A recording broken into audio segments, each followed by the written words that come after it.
안녕하세요. 지금 세계는 엄청난 혼란 속에 지금 이렇게 세계가 움직이고 있는 것 같아요.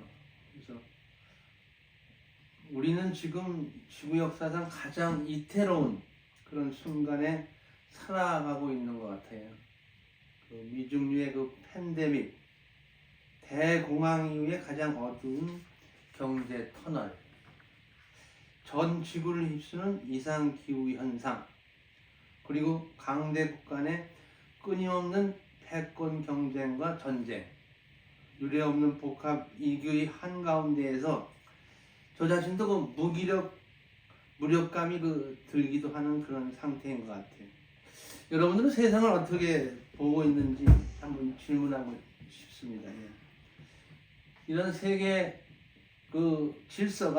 혼란한 질서가 결국에는 회복되고 다 괜찮아질 거라는 믿음, 한편으로는 그렇게 생각하는 분들도 있고, 혹은 결국에는 파국으로 치닫게 될 거라는 그런 절망, 어느 쪽에 생각을 갖고 있으신지 한번 질문을 해보면서, 얼마 전에 또 이렇게 미중 패권 대립 속에서 미 트럼프 대통령과 시진핑이 이렇게 정상회담을 하는 그런 일이 있었죠.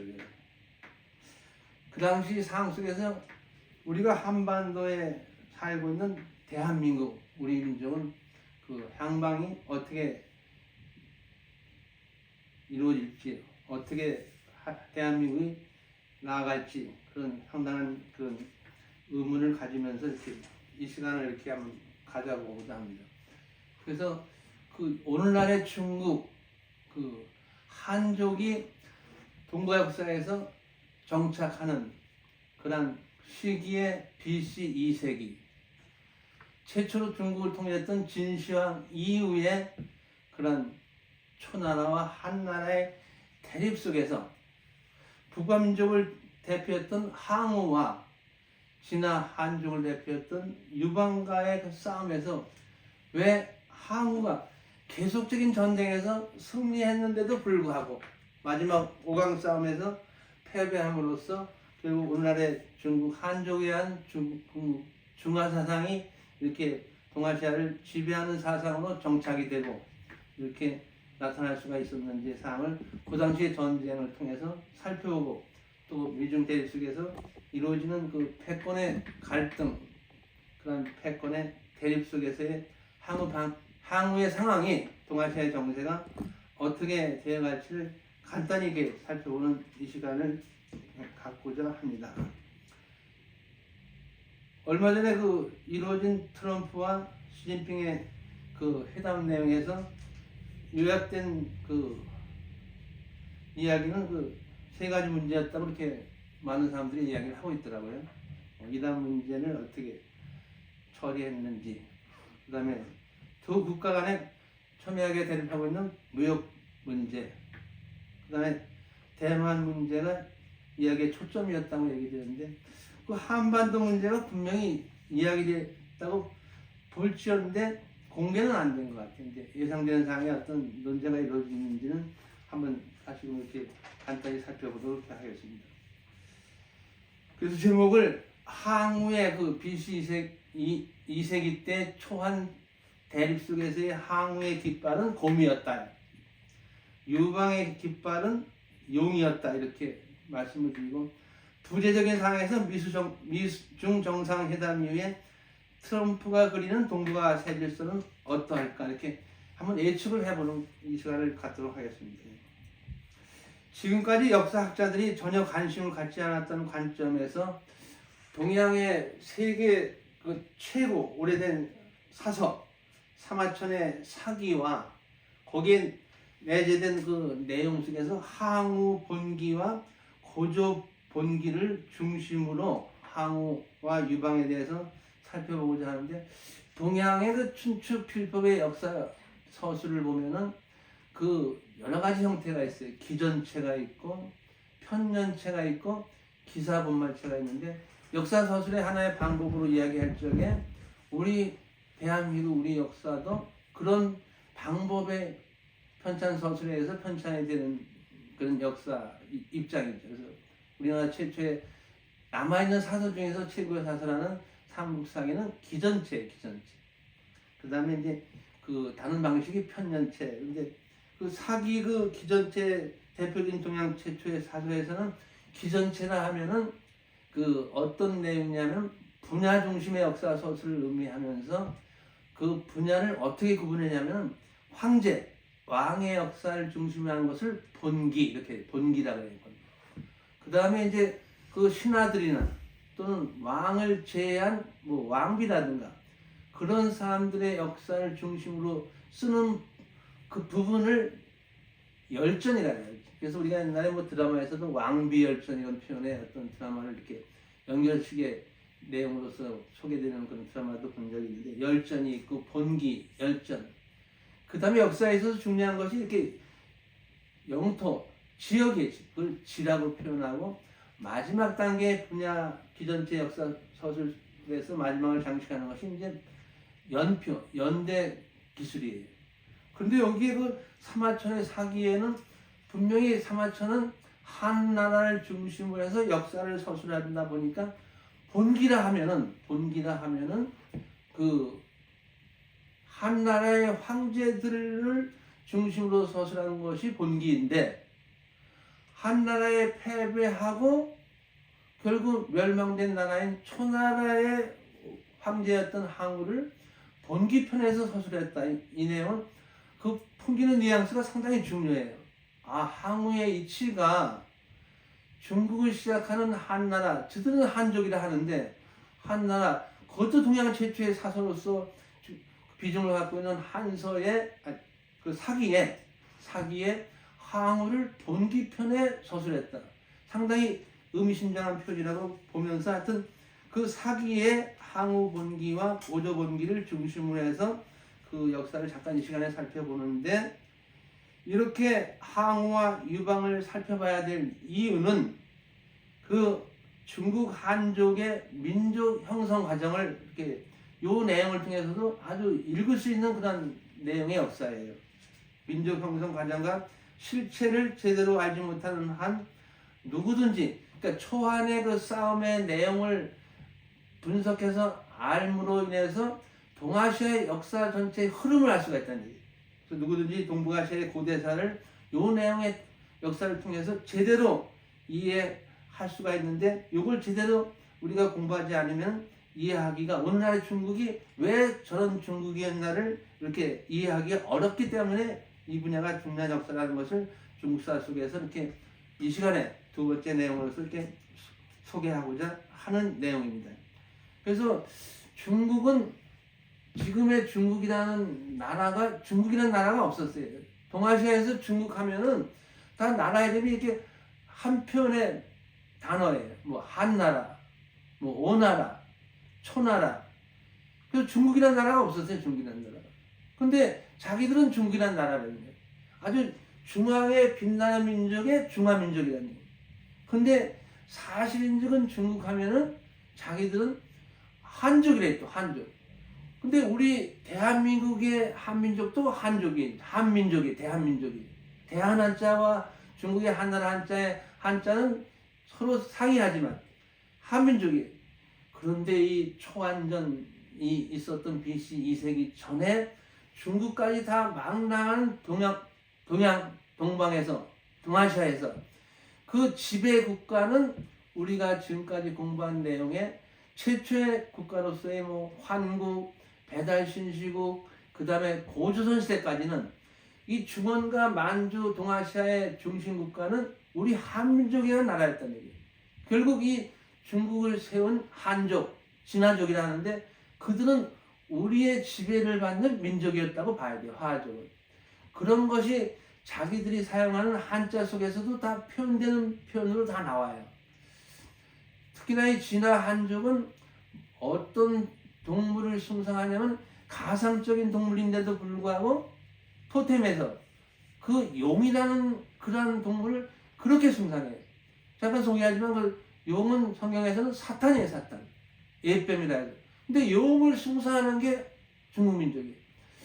우리 동양 사상에서 뭐 연대를 표시하고 시간을 표시하고 띠를 표시할 적에 12개 띠가 있어요. 12개 띠가 있는데 그 12개의 띠는 고조선 시대까지 중앙의 단군 황제 밑에 부단군으로 가불병정 무기 병신 임계라는 식간의 부단군이 있어요. 그 부단군 그 지하에 지방 제2국가가 있는데 그 12개의 띠예요. 그게 자축이묘진사 어미신유술인데 그 토템을 숭상하는 제2국가의 나라들이 그 민족성을 나타내는 그런 동물이 그런 12간지 띠예요. 근데 용은 피지배층을 상징하는 용띠가 있어요. 그게 중국 민족이에요. 그래서 그 한자에 용이라는 한자가 들어가는 의미는 다 나빠요. 한 120개 정도가 나오는데 그 용이 들어가는 획변에 한자는 다 의미가 나쁘고 그 피지배층이라는 표현을 나타나는 그런 한자예요. 일례를 들면 이 말을 더듬는 사람들을 읽어서 뭐라냐면 농아라래요. 농아. 이 농자가 용변에 들어가는 기자예요.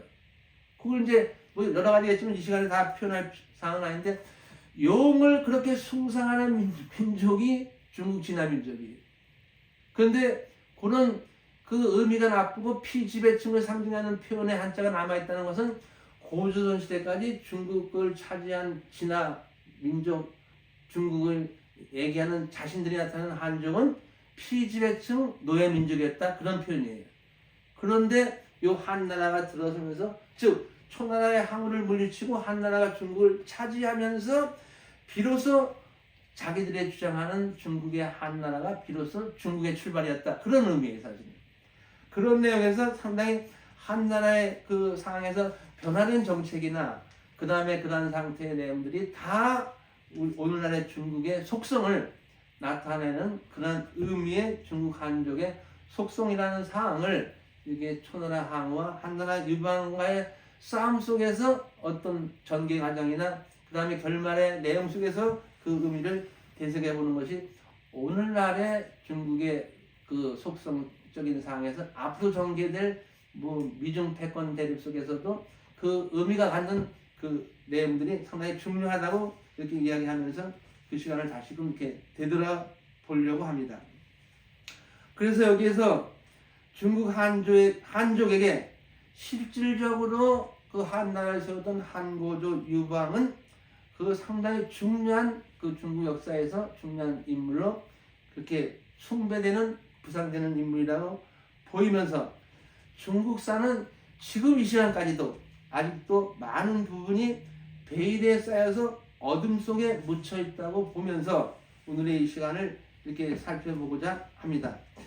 이렇게 중국사가 베일 속에 쌓여 제 모습을 숨기게 된 것은 중국 한족이 원조상이라고 할 수 있는 용토템 민족에게 닥친 비극적인 그런 운명과 역사 때문이라고 지적하면서 중국은 유방의 한에 의해서 사실상 새롭게 중국이라는 나라가 비로소 처음으로 태어났다고 보면서 우리 대한민국과 한민족도 대한에 한이 있었다면 중국 한족에게는 그 한글상 한과 똑같은 발음으로 표현되는 한나라 한자에 한이 있다고 소개를 할 수가 있습니다.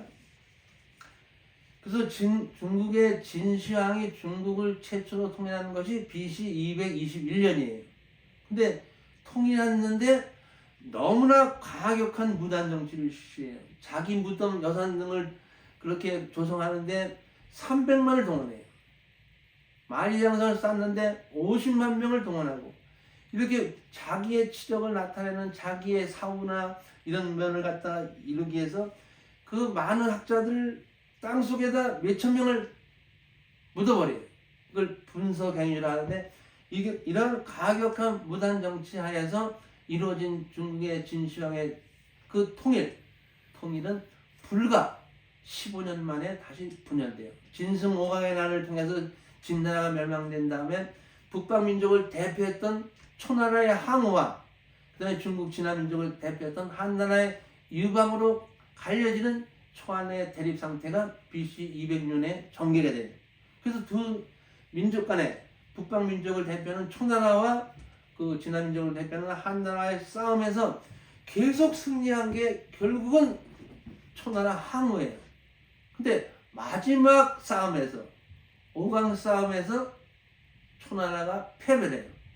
그래서 한나라가 중국을 재통일하는 과정에서 중국 한족에 간 중국이 우뚝 설 수가 있었는데, 그 다음 의미의 한족의 그 역사의 전개 사항이 그 후에 북방민족이 중국 중원을 차지했다 하더라도 계속 그 역사가 다 중국의 역사이냐 이렇게 그들은 주장하고 있고, 거기서 한술 더 떠서 요즘에 와서는 동북공정에 의해서 그나마 동이족 한민족의 역사라고 우리 대한의 역사라고 인정했던 고구려, 발해, 더 나가서 신하의 나라에서 동이족의 그 민족 속의 상징으로서 동방의 중심국가였던 고조선도 신하의 나라가 아니라 중국의 역사였다. 이런 주장이 중국의 동북공정이고, 거기에 파급되는 상황에서 미국과의 대립 속에서 나타나는 것이 1대1로 하에서 세계를 제패하려는 야심하에 그들의 목표는 2049년이에요. 1949년에 지금의 중국 정부의 그 공산당 정부가 들어선 것이 1949년인데 100년이 되는 2049년에는 미국을 뒤엎고 자기들이 중심국가의 패권을 차지하는 그런 시대를 전개하려는 그런 상태에서 모든 세계적인 정책을 그렇게 추진하는 것이 중국 정부예요. 사실 엄청난 그들의 프로젝트예요.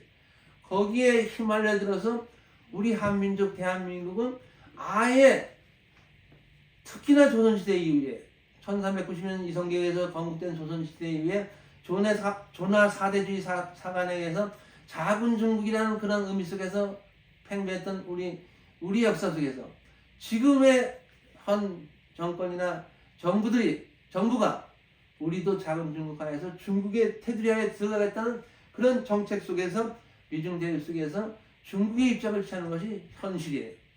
그런 상황에서 우리 역사 속에서 우리가 그러한 입장의 국가가 아니라는 것을, 우리 민족이 그런 민족이 아니라는 것을 내세우는 상태에서 오늘의 이 제목하에서 이 역사를 살펴본다는 것은 매우 중요한 그러한 내용이 아닌가 이렇게 생각을 하면서 다시금 재강조를 하면서 지금까지의 역사학자들은 그 항우의 초나라, 항우의 초와 유방의 한이 같은 중국 민족 내부에서 오직 중원의 권력만을 놓고 치열하게 투쟁을 벌였던 것으로 역사적 사실을 오판하는 바람에 사실 중국 역사에서 가장 큰 전환점이 되었던 유방의 한을 제대로 이해할 수 없었다고 이야기할 수가 있다 하겠습니다. 분명히 얘기하면 초나라의 항우는 고조선 이후에 중국의 전국시대에 진초현재 한이조의 나라 중에 초나라는 분명히 북방을 대표했던 제후의 형태로서 나타났던 국가예요.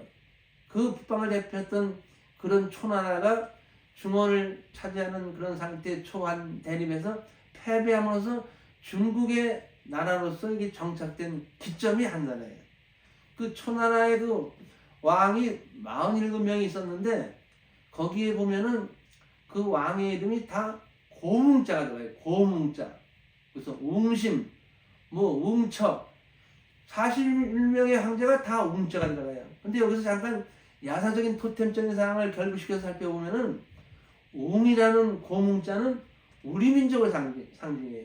그래서 우리 토템의 상에서는 우리는 곰이에요, 곰.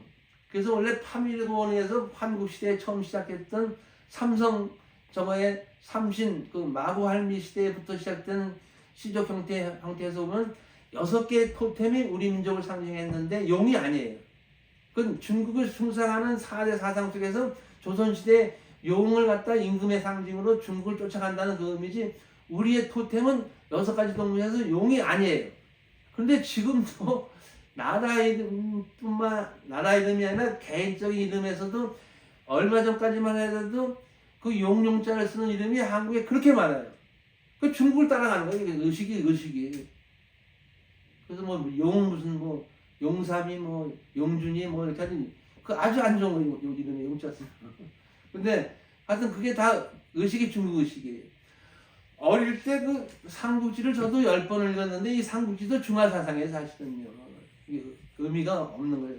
하여튼 그 차제의 그런 내용은 이제 그만 얘기하고 하여튼 이 상태에서 본질적으로 그 초한상의 대립 속에서 한나라는 그때 이제 중국을 의식을 심어주는 한나라가 등장함으로써 그 의식이 중국의 조나 4대 사상의 의식이 또는 유학 사상이 전 동양에 미치셨다 이렇게 봐야 돼요. 그래서 그때 이제 유학 사상이 그 한무제 이후 특히나 한무제 때 공영단에서 그 전에 춘추전국 시대 때 춘추 시대의 공자의 그 오패 시대 그 시대에 그 춘추 그 제자 백가들의 사상들이 유가 사상으로 이렇게 정리된 게 한나라 때 한무제 때예요. 그래서 오늘날의 동양 사상을 대표하는 유교 사상은 공영단이라는 인물에 의해서 그 이전에 춘추 제자 백가들의 사상이 정리된 거예요. 그 춘추 백가 제자들의 사상은 유학 사상만 있었던 게 아니에요. 유가 사상, 노장, 장자의 노장 사상, 뭐 여러 가지 무인자연 사상 이런 여러 가지 사상이 있는데 그 중국 사상으로 정착된 것이 완벽하게 유학 사상인데 그걸 추구한 것이 우리의 동양 사상이었고 우리 조선시대 이후에 우리 조상들이었다고 질타하면서 이런 사항에 사실 중국 역사에서 있어서 유방의 한은 누구나 인정할 수밖에 없는 중국사의 큰 분수령이자 새로운 중국을 향한 출발점이었다고 이렇게 말씀을 드리고 중국을 한마디로 표현하라고 하면 누구나 주저없이 용을 선택한다는 그런 내용 속에서 그 용이 갖는 의미가 중국 사상을 지배한 사상이었다고 이렇게 보고 용이 중국 한족 선조들의 토템이기 때문에 이런 그 내용 속에서 중국 사상은 용의 사상이었다 이렇게 보고 그런데 중국의 사서인 사기 오제 본기에는 용 토템 민족이 요 사서에 사마천의 사기에 깜짝같이 사라져요. 왜 사라지나 봤더니 그 전에 용을 상징했던 진화 민족이 고조선에 다 지배를 받는 노예민족이라는 상징이었다 보니까 사기에는 소개를 안 하는 거예요. 깜짝하지 역사 속에서 감춰버려요.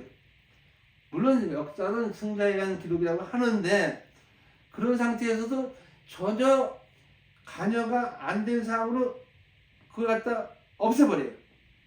치유 그 다음에 사라져 보이지 않고 그 우리나라 배달 신시국의 황제였던 치우천왕 14대 황제 염제 황제 간에 삼자 간에 치고받고 싸우는 전쟁이 있었던 것처럼 기술하는데 요즘에 와서 저 한술 더 뜨는 것은 치유가 배달 신시국 동이족의 그 황제의 상징인데 요즘에 중국에서 모시는 삼조당 국조당에 모시는 조상의 새로이 국조당 그 자기 조상으로 모셔진 인물이 치유라고 소개를 드린 바가 있어요.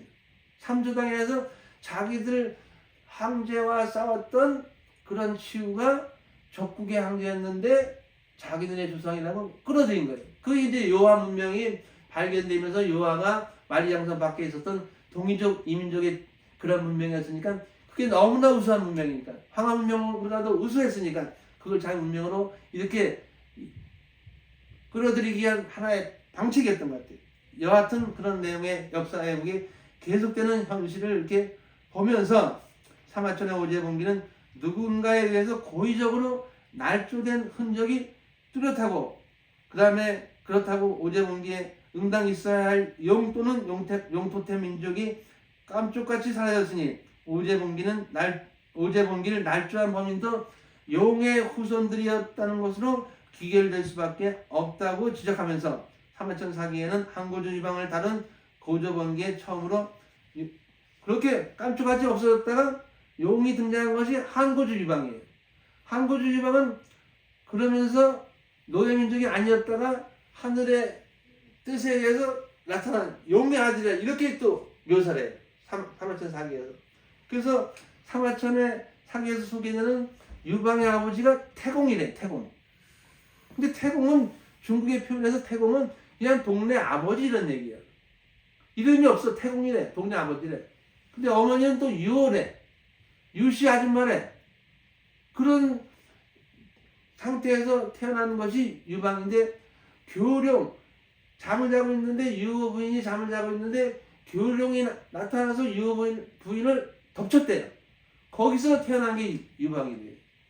이런 식의 상에서 용의 아들이다 이렇게 표현된 상의 한족의 그런 지라민족의 역사를 그대로 답습한 상태에서 그들을 따라가려고 하는 상태가, 그 얘기는 이제 초안지 상태에서 아주 교묘한 상태에서 유방은 이렇게 나타난 인물이었고, 결국 거지 출신이나 마찬가지였던 아주 신분이 아주 엄청 어려운 상태에서 성장한 인물인데, 중국을 지배하는 민족의 왕으로 나타난 상태에서 초안전에서 초나라에 승리한 그 유방의 한 나라의 의식이 중국 전체를 지배하는 상황에서 오늘날까지도 지배하는 상태에서, 앞으로 지금 이루어지는 미중 대립 속에서 아마도 트럼프가 시진핑 주석의 교묘한 술수의 어떤 상에 말려 들어갈 수 있을까, 이런 생각을 좀 해보면서 하여튼 상당히 경계해야 될 그런 상태가 아닌가.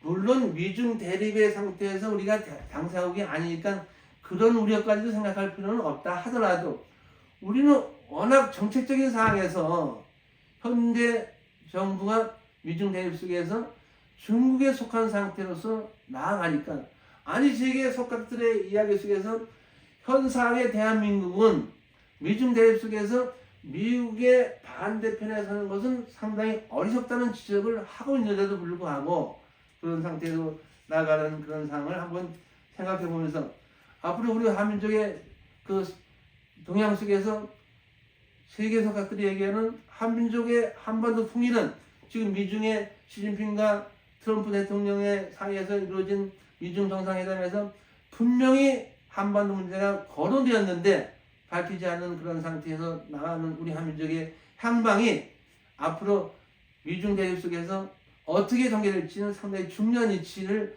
점한다고 볼 적에, 분명히 한반도 통일은 반드시 온다, 갑자기 온다, 준비해야 된다는 그런 내용의 지적을 세계 속각들이 하고 있는데, 우리가 과연 어떤 준비를 하고 있는지 그런 내용을 이렇게 한번 생각해 보면서, 끝으로 이러한 트럼프가 그리는 동북아 새 질서를 한번 나름대로 예측해서 이렇게 한번 생각해 보고자 합니다. 예. 트럼프의 전체 그림은 명확하다고 이렇게 명시하면서 한반도 문제에서 언급되는 것이 또 북한이잖아요.